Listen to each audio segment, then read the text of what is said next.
Welcome to Sasi media. மக்களே, இன்னைக்கு Sandra ஒரு இன்டர்வியூ கொடுத்துருக்காங்க. அவங்க யார் ஜெயிக்கணும் அப்படிங்கிறத பற்றி பேசியிருக்காங்க.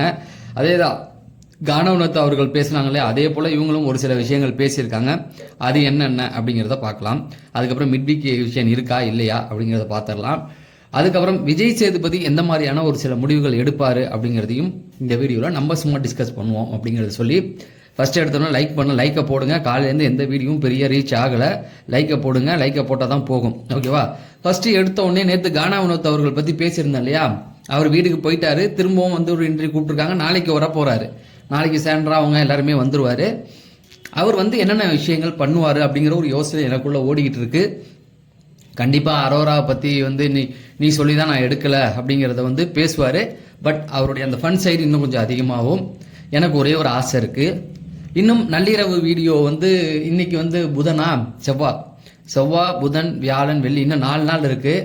ஸோ ஒருவேளை நாளைக்கு அவர் வந்தால் கூட புதன் வியாழன் வெள்ளி 3 நாள் இருக்கு இல்லையா? இந்த 3 நாட்களில் அவர் வந்து அந்த மெய்யழகன் காம்போ திரும்ப கிடைக்குமா அப்படிங்கிறது நைட்டு வீடியோவில் இந்த மெய்யழகன் காம்போ கிடைக்கும்னு நினைக்கிறேன். அது வீடியோவோ போடணும்னு ஒரு ஆசை இருக்குது, பார்ப்போம். அடுத்தது வந்து சாண்ட்ரா கனி வந்து அவங்களுக்காக வெயிட் பண்ணுறாங்க, ஏதோ பேசணும் அப்படிங்கிற மாதிரிலாம் சொல்லியிருக்காங்க. அதெல்லாம் இனிமேல் வேலைக்கு ஆகாது கனி, ஓகேவா? அதெல்லாம் தூக்கி மேய்ஞ்சிருவாங்க. இப்பயே இன்டர்வியூவில் வந்து ரொம்ப தைரியமாக பேசிக்கிட்டு இருக்காங்க. பிரச்சனை வேற இருக்காரு. இதுக்கப்புறம் நீங்கள் கத்தியும் ஒன்றும் பிரயோஜனம் இல்லை. Game over. இனிமேல் நீங்கள் வந்து வெளியில தான் அடிச்சுக்கணும். அதுதான் சரியாக இருக்கும்.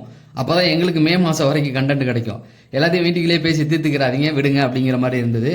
சரி, இந்த பக்கம் வந்து சாண்ட்ரா அவர்களுடைய இன்டர்வியூவில் பாரு கமருதீன்கிட்ட வந்து பேசுவேன்னு இருக்காங்க. அதாவது எதுவாக இருந்தாலும் பேசி தான் அவன் பேசாமலாம் இருக்க முடியுமா? கமருதீன்கிட்ட வந்து ஆல்ரெடி இவர் பேசிட்டாப்ல பிரஜின். அதனால வந்து திரும்ப அவங்க மீட் பண்ணுவாங்க அப்படிங்கிறத பார்வதிட்டையும் பேசுவாங்க. பேசாமலாம் எப்படி இருக்க முடியும்? எல்லாம் பேசிக்குவாங்க, பார்த்துக்கலாம். அது அந்த ஒரு விஷயம். அதுக்கப்புறமேட்டுக்கு வந்து ஏன் பணப்பெட்டியை எடுக்கல அப்படின்னு கேட்டதுக்கு, அது வந்து பிரஜின் வருவார், அதுக்காக வெயிட் பண்ணேன், அது வரல அப்படிங்கிறதுனால அது அவங்களுக்கு ஒரு பெரிய வருத்தமாக தான் இருக்கும். நாங்களாம் அதை தான் எதிர்பார்த்தோம் அப்படிங்கிற மாதிரி ஜாக்லின் சொன்னாங்க. அது ஒன்று. அதுக்கப்புறமேட்டுக்கு வந்து கானவனத்தை எடுக்க மாட்டார், எடுப்பாருன்றது நாங்கள் நம்பலை. அவர் எடுத்தது எங்களுக்கு ரொம்ப ஒரு ஆச்சரியமாக இருந்தது அப்படிங்கிற மாதிரி சொல்லிட்டாங்க.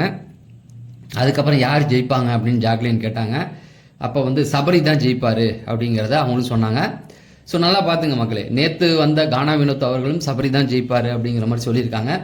இன்னைக்கு சாண்ட்ரா அதை தான் சொல்லுவாங்க. அது ஏன்னா அவங்களுக்கு பர்சனலாக சில விஷயங்கள் போயிருக்கு இல்லையா, அந்த நல்ல குணம். இதில் என்னன்னா, சபரி ஜெயிக்கக்கூடாதுன்னு நினச்சவங்க அவங்க, ரைட்டா? சபரி ஜெயிக்கவே கூடாது அப்படின்னு நினச்சவங்க, டிக்கெட்டு பின்னாலே ஜெயிக்கக்கூடாதுன்னு நினச்ச அவங்க தான் இன்னைக்கு சபரி ஜெயிக்கணும் அப்படிங்கிற அளவுக்கு பேசியிருக்காங்க. இதுவே வந்து சபரியுடைய அந்த செய்கை, தாய்மார்களுடைய அந்த ஓட்டுகள் அவருக்கு நிறைய வருது.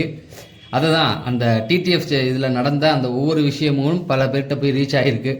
அதான் எப்போவுமே வந்து அவர் ஜெயிக்கிறாரு தோக்குறாரு அப்படிங்கிறத விட அந்த நல்ல மனிதன் வந்து வெளிப்பட்டு இருக்காரு. எல்லா இடத்துலையுமே வந்து அவருக்கு வந்து எங்கே போனாலும் அந்த நல்ல மனிதன்ற பேரை வந்து காப்பாற்றணும். நான் இப்போ தான் ஒரு வீடியோ பார்த்தேன், அந்த திருநங்கைகள் வீடியோலாம் பார்த்தேன். சூப்பர். திருநங்கைகளை ஒதுக்கி வைக்கிற உலகம், அவங்கள தத்து எடுத்து ஒரு 200 திருநங்கைகளை தத்து எடுத்திருக்காராம். அவங்களுக்கு ஃபண்டு பணம் கொடுத்துக்கிட்டு இருக்காராம் அனாதை குழந்தைகளுக்கு. பார்ப்போம், கடவுளுடைய அருள் இருந்தால் அவர் வின் பண்ணட்டும். அந்த பணங்கள் வந்து அந்த அனாதை குழந்தைகளுக்கும் இவங்களுக்கும் போகட்டும் அப்படின்னு, அந்த திருநங்கைகளுக்கு போகட்டும் அப்படிங்கிறது தான் சரி. அதுக்கப்புறமேட்டுக்கு என்னன்னா, விஜய் சேதுபதி என்ன மாதிரியான ஒரு முடிவு எடுப்பார்? ஏன்னா போன வீடியோ பார்த்துட்டு நிறைய பேர் வந்து இல்லை ப்ரோ அரோரா ஜெயிக்கிறதுக்கு வாய்ப்பு இல்லை. எனக்கும் தெரியும் ப்ரோ, சேனல் இந்த மாதிரியான வேலைகளை மல்லு கட்டிக்கிட்டு இருக்காங்க, அவ்வளோதான். சேனல் வந்து மல்லு கட்டி சில விஷயங்கள் பார்க்குறாங்க. கடைசி நேரத்தில் சில ட்விஸ்ட்லாம் வைப்பாங்க, வைக்காமலாம் இருக்க போகிறது இல்லை, பார்க்கலாம். ஏன்னா சபரி திவ்யா தான் நிற்கணும். ஒரு பிரச்சனை ஒன்று இருக்குது. சேனல் ப்ராடக்ட் 2 பேருமே, சிலர் சொல்கிறாங்க சபரி சேனல் ப்ராடக்ட். டேய், சபரி சேனல் ப்ராடக்ட்னா திவ்யா யாரா? திவ்யா புகழ்றவங்க சொல்கிறாங்க சபரி ஜாலியாக தான் சுற்றிக்கிட்டு இருக்காப்புல, அவர் என்ன சேனல் ப்ராடக்ட் காப்பாற்றிடுவாங்க, திவ்யாவுக்கு தான் ஓட்டு விழுவ. டேய், அவங்க இந்த திவ்யா தாண்டா ரொம்ப க்ளோஸு, சபரி எல்லாம் இல்லைடா. சபரி வந்து 2 சீரியல் தான் பண்ணியிருக்காப்புல, ஓகேங்களா?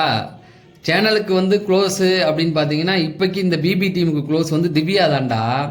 ஏன்னா திவ்யா வந்து மகாநதி சீரியலில் நடித்தவங்க, கமருதீனுக்கு பேராக நடித்தவங்கடா. அந்த டைரக்டர் தான் இப்போ பிபியோடைய டைரக்டரு. நீ நல்லா யோசிப்பார், சபரி வந்து நடித்த டைரக்டர் வேற டைரக்டர். எதுக்கு இதை சொல்கிறேன் அப்படின்னா, அந்த டைரக்டர் இந்த டைரக்டர் வேற. அந்த டைரக்டர் வந்து அவர் சீரியலில் இருக்கிறது தான் க்ளோஸ் இது பண்ணுவார். அதனால தான் பார்வதிக்கு ரெட் கார்டு கொடுத்தப்பட்ட பார்வதிக்கும் கமருதீனுக்கும் நிறைய டிஃப்ரெண்ட்டை பார்ப்பீங்க. பார்வதியை பற்றி ஒரு மூச்சு இல்லை. ஆனால் இவர் கமருதீன் வந்து ஃபைனல் ரெட் கார்டு கொடுத்தவர் ஃபைனலுக்கு வரப்போகிறாரு. அவருடைய ஃப்ரெண்ட்ஷிப்பை ஹைலைட் பண்ணி காமிச்சாங்க பார்த்தீங்களா? ஸோ அதுக்கு தான் சொல்கிறேன். அதனால திவ்யா தான் அந்த மகாநதி சீரியல் டைரக்டருக்கு ரொம்ப க்ளோஸு. அவர் தான் வந்து அழைச்சிட்டு வந்தது. ஓகேங்களா? சும்மா அதாவது இன்னொரு ஸ்பான்சராகவும் இருக்காங்க. அந்த ப்ரொமோக்கெல்லாம் அவங்க தான் ஸ்பான்சர். தெரியுமா தெரியாதா அவங்களுக்கு? பிக் பாஸ்க்கு வருது இல்லை, அதுக்கான அந்த அமௌண்ட் இதெல்லாம் வந்து திவ்யாது தான். பிக் பாஸ்க்கு வர அந்த ப்ரொமோலாம் இருக்கு இல்லையா, அதில் ஸ்பான்சர் அவங்க. 2 பேருமே வந்து சேனல் சார்ந்தவங்களா ஒரே ஸ்டேஜில் நிற்க வைப்பாங்களா அப்படிங்கிற ஒரு கேள்வி இருக்குது. அதுக்கு நீங்களே கமெண்ட் செக்ஷனில் நிறைய பேர் சொல்கிறீங்கல்ல, சசி நீ வந்து போன வீடியோவில் ஏன் அப்படி பேசலாம்லாம் கேட்குறீங்களா? எனக்கு நீங்கள் பதில் சொல்லுங்கள். இப்போ 2 பேருமே ஓட்டிங்கில் இருக்காங்க. இப்போ இவங்க 2 பேரையும் ஒரே நேரத்தில் நிற்க வைப்பாங்களா அப்படிங்கிற ஒரு டவுட்டு. ஸோ விஜய் சேதுபதி இதை எப்படி எடுத்துக்குவார்? ஏன்னா வெளியிலேருந்து பார்க்குறவங்க வந்து ஒரு ப்ரொஜெக்ஷன் கொடுப்பாங்களா, என்ன இவங்க வந்து இப்படியே அவங்க சேனல் ஆளுங்களே நிறுத்திருக்காங்கன்னு கேட்பாங்கல்ல. அப்போ அந்த இடத்துல யாரை கொண்டு வரதுக்கு ட்ரை பண்ணுவாங்க அப்படிங்கிறது தான் எனக்கு இருந்த ஒரு டவுட்டு. 2வது சேனலே வந்து இந்த தெல்முள்ளு பண்ணக்கூடாது அப்படிங்கிறது ஓட்டிங்கில், அதை தான் வந்து நான் பேசிக்கிட்டு இருந்தேன். ஒருவேளை இதில் யாராவது ஒருத்தவங்களை தான் நிற்க வைக்கிறதுக்கு வாய்ப்புகள் இருக்குது. ஸோ அந்த ஒருத்தர் யார் அப்படிங்கிறதும், அந்த 2 பேர் இருக்காங்களா விக்ரம் அரோரா, அதில் விக்ரம் கண்டிப்பாக தள்ளி விட்டுட்டு இவங்களை தான் கொண்டு வரதுக்கு, அரோரா கொண்டு வரதுக்கு வாய்ப்புகள் இருக்குது. இதெல்லாம் நம்மளுடைய ஒரு சில நம்ம யோசிக்கும் போது தெரியுதுல்ல, அந்த மாதிரி விஷயம். இதில் என்னை பொறுத்த வரைக்கும் என்னன்னா, நீங்கள் வந்து ஓட்டு போடுங்க. ஒரே ஒரு விஷயத்தை மட்டும் சொல்கிறேன், உங்களுக்கு பிடிச்சவருடைய நம்பரை மட்டும் எடுத்து அவருக்கு ஓட்டு போடுங்க. அவருக்கு ஓட்டு போடலைன்னா அதை வந்து கமெண்ட் செக்ஷனில் சொல்லுங்கள் எத்தனை மணிக்கு அது போகலைன்னு. நம்ம நைட்லாம் இனிமேல் நான் நைட்லேயும் வீடியோ போடும்போது அதெல்லாம் செக் பண்ணி பார்த்துக்கிட்டு தான் இருப்பேன். அது வேற. இன்னொரு விஷயம் புரிஞ்சுங்க, மற்றவங்களுக்கு ஓட்டு ஒர்க் ஆகுதான்லாம் கால் பண்ணிங்கன்னா அவங்களுக்கு ஓட்டு பதிவாகிரும். அரோராவுக்கு ஒர்க் ஆகுதான்னு செக் பண்ணலாம் கூடாது. நீங்கள் உங்களுக்கு பிடிச்சவருக்கு மட்டும் ஓட்டை போடுங்க அப்படிங்கிறது தான். சரி, நம்ம அடுத்த வீடியோவில் சந்திப்போம். நன்றி, வணக்கம்.